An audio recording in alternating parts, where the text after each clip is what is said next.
G'day, Tragic here, and welcome back to Star Trek Frontiers. Let's get straight into this. We all know what we're doing now. And first thing we're going to do is deal with Martok. He's going to move into this space and clear this Romulan, who is then going to move down to here next turn and see if he can get a couple of repairs in before the end of the round. He's just going to park there, basically. Maybe if he can, he'll do something here, but the goal is just to repair.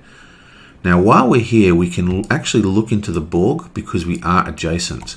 And we're going to do that because Lursa's probably going to move into here and maybe attempt this Borg or even this planet, and she will also be adjacent, which means that the Klingons can peek at both of these Borg cubes. So let's have a quick look at the yellow one, which is Martok is next to. You blam! Okay, so this is incredibly easy. I should have made these a little bit tougher. So, no resistances on any of these things at all. This is a bit harder. Okay, so it's got pulse attack, and it's got disruptors or whatever, like destroying our shields, which basically means we take brutal damage. So it's double damage, and it's fast. So it's 6 blue to block, or 12 normal block, so it's quite hard to block. And then we need to do 7 damage, and red is inefficient. So the damage isn't so much of an issue. No one else has any resistances, so we could combine the damage in one go and attack, and as long as we're not producing red, the attack can hit everyone. So we'll be able to attack back very well. But this is quite bad because it does have paralyze. It's paralyzed, beg your pardon, not brutal, which means instead of taking double damage, like I said, we actually have to discard our entire hand if we take any wounds. So very, very vicious. That's a pretty nasty cube. But apart from that, it's pretty easy. And we can't look at this until Lursa gets there. Anyway, so he's going to move into here and attack this guy, and let's do this. So he needs 2 movement to get in there, so let's go this for 2. That gets him into position using this ability. And oh no, look at this, he's got like 6 to destroy. We need 6 attack and actually 5 block, which is quite heavy. So what I'm going to do is I'm going to use this ability here to discard another wound and get a red token. And I'm actually going to use synthesized data like that to just place another red token in my inventory. So that's sort of separate to the combat. It's got nothing to do with the combat. I just want to clear stuff out of my hand so I can draw some other cards. I've got 9 other cards here. And then I'm actually going to... What have we got in here? We've got a yellow, I'm pretty sure. Yeah, I saw that before. So we're going to play this powered up to produce 4 attack. That's not enough. We need to produce 8. We need to produce 6. So we're going to do that. That's going to produce 9 attack. That gets a damage in our hand. And this is coming in at 5 damage. We are at 4 block. So if I discard this sideways as 1 block, that reduces his attack to 4, which means we take 1 wound from the ship. We take 1 wound from honor, because take 1 damage in hand to decrease this attack to 9. And that is that. Everybody is now dead. And once again, we have tons of wounds going into our deck. But I don't think it's too much of a problem. We draw back up to 6. Because like I said, we're just going to move on to that repair bay now and basically park there for the rest of the game, just cycling our cards. So he gets 4 experience for that, takes him to 54, and upgrades him even more for diplomacy. You blam. Okay, let's get to Picard's turn. Now Picard, his cards are upside down just because of what happened at the end of the last turn. This is discarded. And remember, he's got the blue dice. What I would like to do is move to here or take this spot. But unfortunately, we've got that same problem we've had with him quite a lot, is that we have no attack abilities. We have shields, we've got attack here, but he's tapped. So I don't know really what to do. We can use diplomacy to buy a character. Any of these characters. We could buy this guy, actually. Maybe that's what we'll do. And in doing so, we can then attack into here. I think that is the plan. See, we've basically got Q, this diplomacy thing. If we power this up with a black mana and a red mana, as an action for the turn, you may use your diplomacy to interact with any conquered Dominion or Romulan starbase, including an opponent's. It's just crazy. And M-class planets even. So we can basically buy from anywhere on the map. So what I'm thinking I might do is keep this guy, because he's got huge shields. This guy, we can replace... Well, he's got pulse attack. This guy just has normal attack. This guy also has shields, but shields of both types. He's just basically a weaker version of this guy. So I think...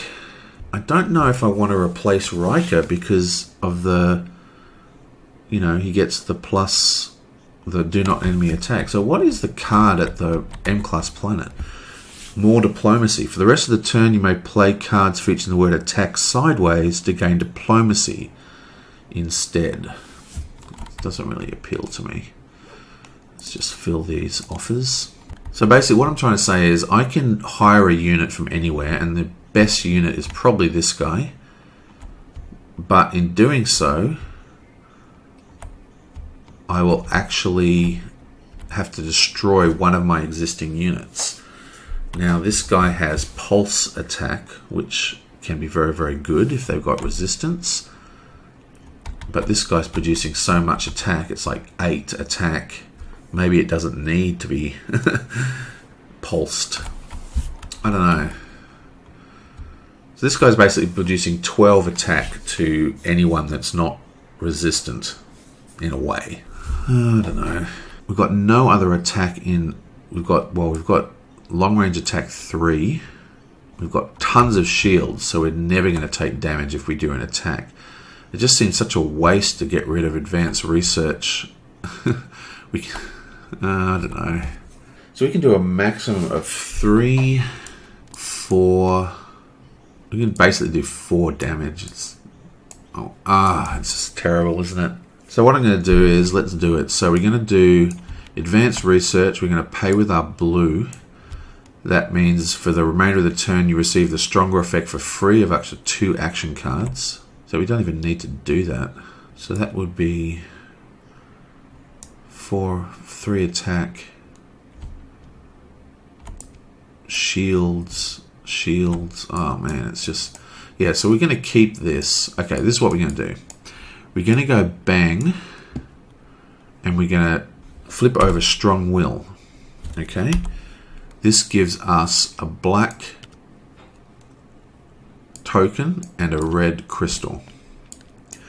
We're then going to spend a red and a black and put out this and take a red die.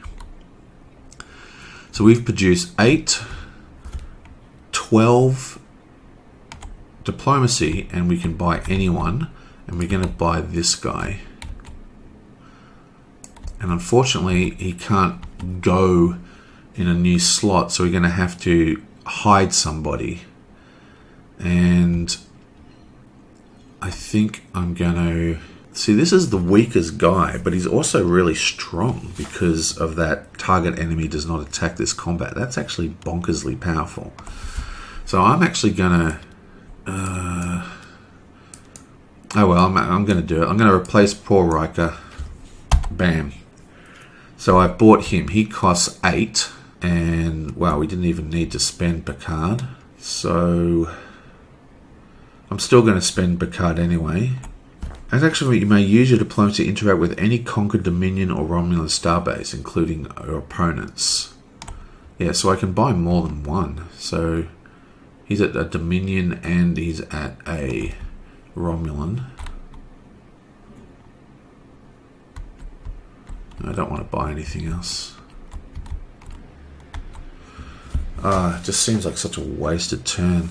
So basically, I don't need to use Picard at all, except I do get the experience at reputation. So what I'm thinking is maybe that means if I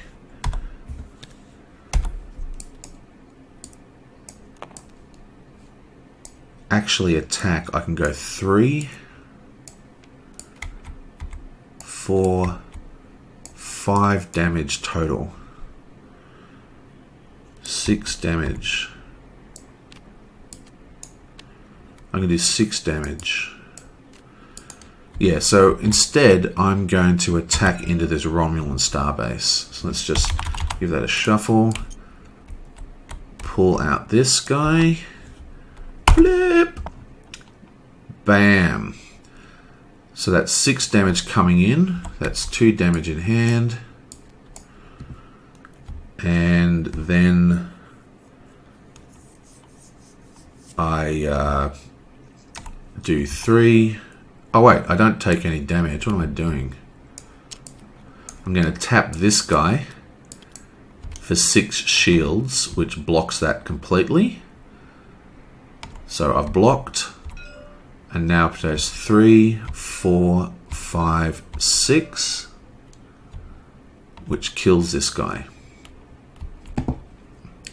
Beautiful. So we have taken this from Lursa. So a lot of battles being fought. This is the second time that's been taken over. I think Picard took that originally. So Lursa loses. So Picard gains a Romulan ship. She loses a Romulan ship.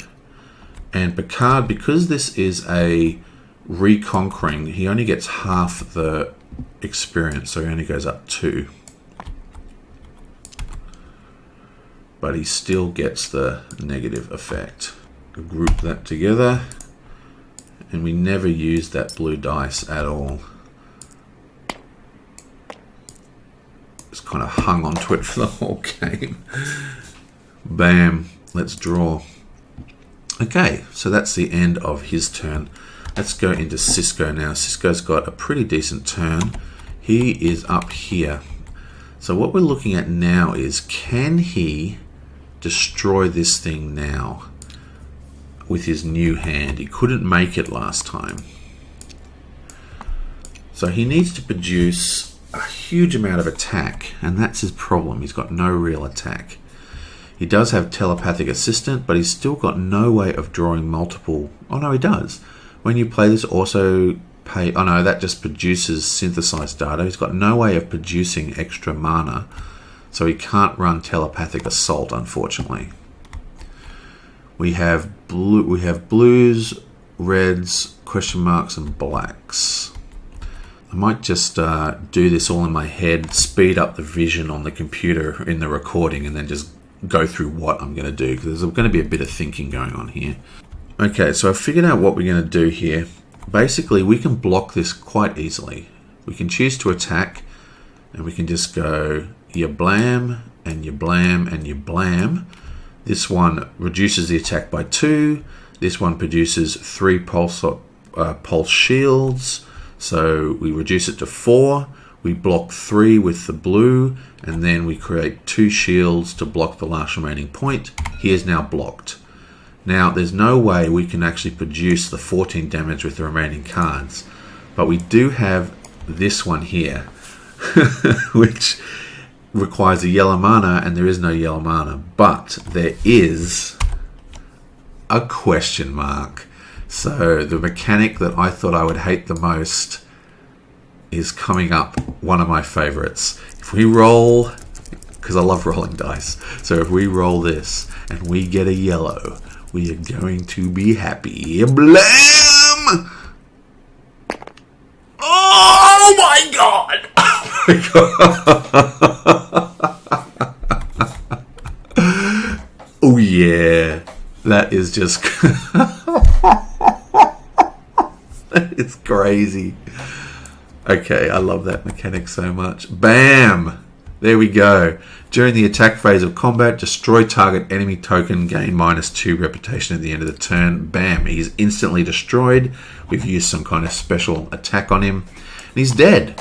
That's freaking amazing. So normally we'd get 2 rep for killing a wandering Drake, but because we haven't, we get -2 from that card, no change. But we do get 8 XP, which takes him to 42, which levels him up, and that is just... that was seriously awesome. Okay, so he leveled up as well. Let's clear the board. So just to recap, we attacked into the Borg sphere. He's then attacking us with 6 blue.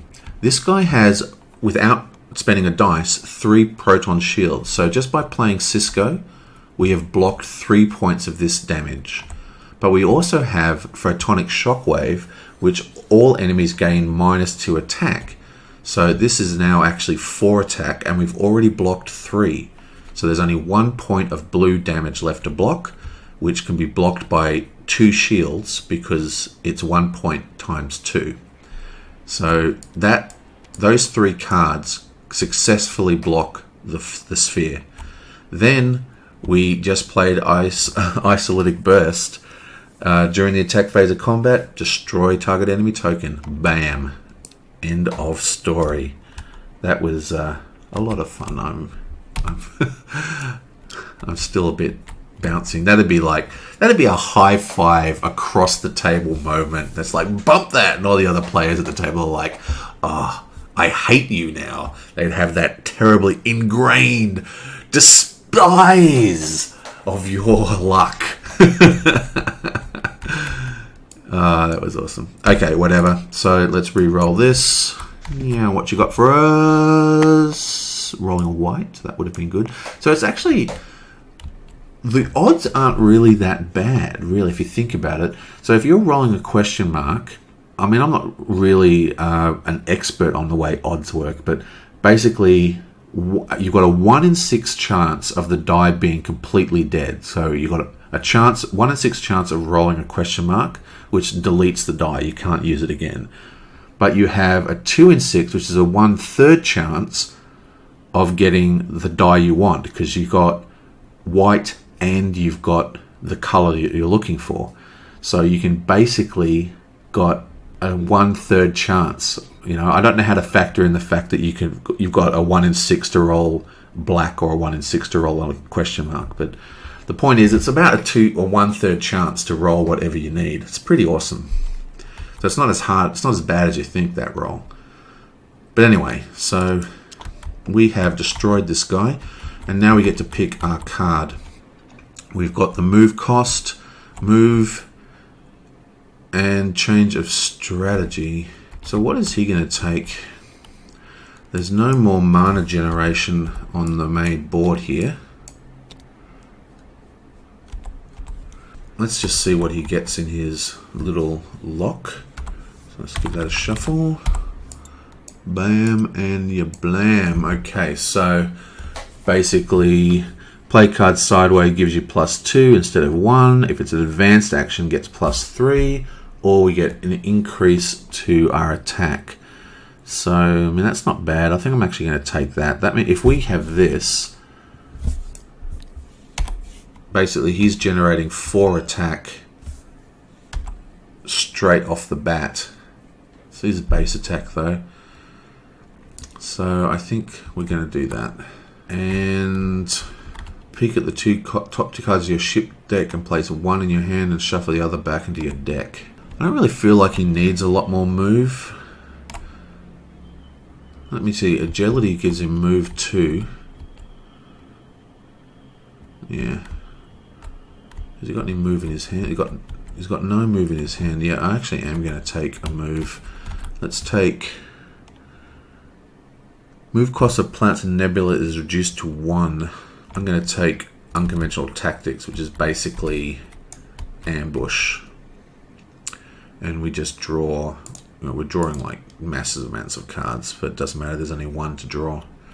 And that is that. Bam, and now it is Ursula's turn. Now she has... Right, so she's got 2 movement, which is she's just going to use to move here. And let's see if she can also take out this Borg. This Borg is one of the weakest of the spheres because it's only doesn't have any resistances. So it's 9 to kill, 5 to block. So what have we got here? You may use diplomacy as attack. Target enemy gains -3 and -1 defense. Target enemy gains defense -3 or all enemies. Target enemy gains defense -5. Let me just think about this. What's this guy got? Target enemy gains defense -3. There is a black in here. So I could go bam and bam. That's produced 6 attack, which is enough to kill it basically once we do all the other stuff. When you play this also, okay, this just generates data, which is not what we want. But, so that we use the move. But we could also go, this thing gives us a blue and a yellow, so we could play this for a blue token.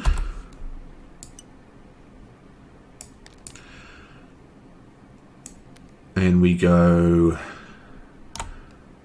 so let me see, so that is 5, 6, 7, 8, and this is 3, 4, 5, 6. Attack -3, defense -1. Okay, so if I pay, I can only produce 1 blue, right? That's -3. Okay, so that's what we're going to do, I guess. There's probably a better way to do it. Let me just think a bit clearer. Yeah, so this is definitely what we're going to be doing. So, to recap, this guy is attacking us. Let's get rid of this sphere. Yonk. This guy is attacking us. He's attacking us for 5 damage with fast and biogenetics. So, we cast this, attack -3, defense -1. So he's now only attacking us for 2 with biogenetics, which means all we do is take 1 wound in hand and 1 wound into our deck because we have a defense of 2. So that is now the attack is done. Now we have to produce 9 damage. So we tap Wayun, that gives him -3 defense, and we play this for another -3 defense. So that is -6 defense, and this one also had a -1 defense. So that is a total of 3, 4, 5, 6, 7 defense. Okay, so that means he's now only got 2 defense, and then we discard these 2 cards for 1 point of attack each, and that creates a dead Borg.